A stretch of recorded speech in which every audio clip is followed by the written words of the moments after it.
Imagine this. Your world just changed. You and your partner have decided to separate, but there are children involved. Instead of packing up their toys, moving them into a new house, and flipping their lives upside down, what if the kids didn't have to move at all? What if you were the one who moved in and out? That's what nesting is all about. It's becoming more common approach for parents navigating separation. But while it can protect children emotionally, it also brings some serious challenges, especially when it comes to home ownership and mortgages. Nesting flips the traditional separation model. Normally, kids move back and forth between two homes. With nesting, the kids stay put in the family home, and the parents rotate in and out on a set schedule. This means kids get to keep their routines, same bedroom, same school, same friends next door. Parents carry the responsibility of moving, not the children. The goal is simple: reduce the stress on the kids during an already emotional time. Let's talk about how this works inside the home.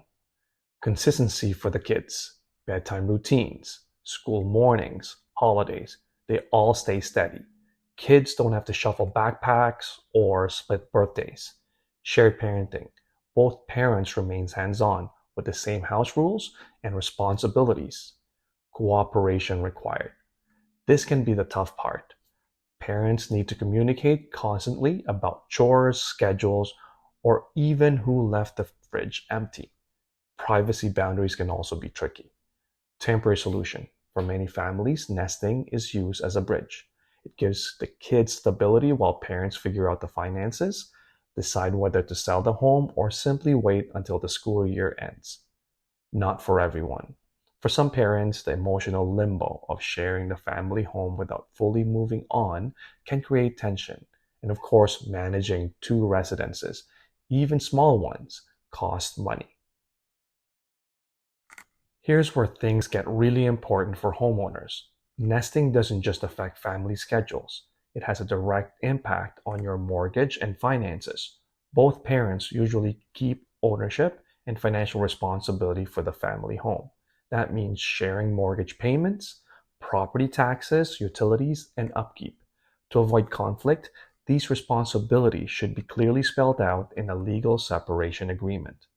Nesting can delay the need to sell the family home, giving everyone more time to make smart financial choices.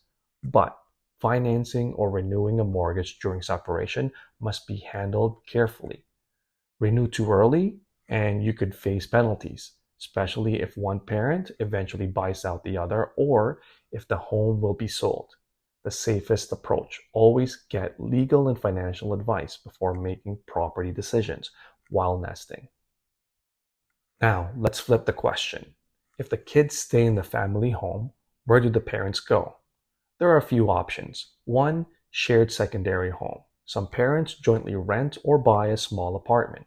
It doesn't need to be child friendly since the kids never stay there. This is the more affordable route. Two, separate residences. In higher resource situations, each parent may rent or buy their own separate homes. This means three residences in total, the family home plus two more.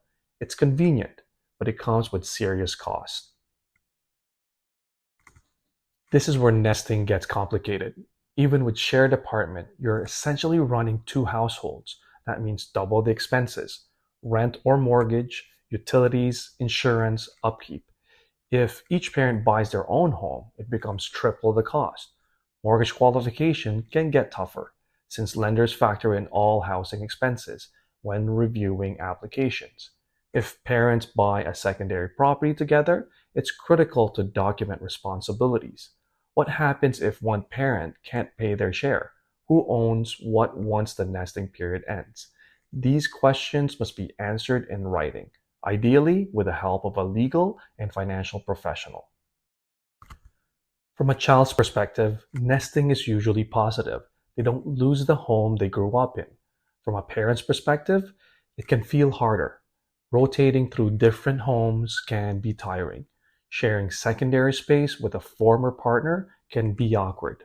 As new relationships form or as life circumstances shift, boundaries can become even more important.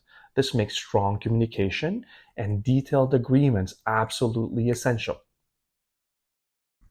So, is nesting the perfect solution?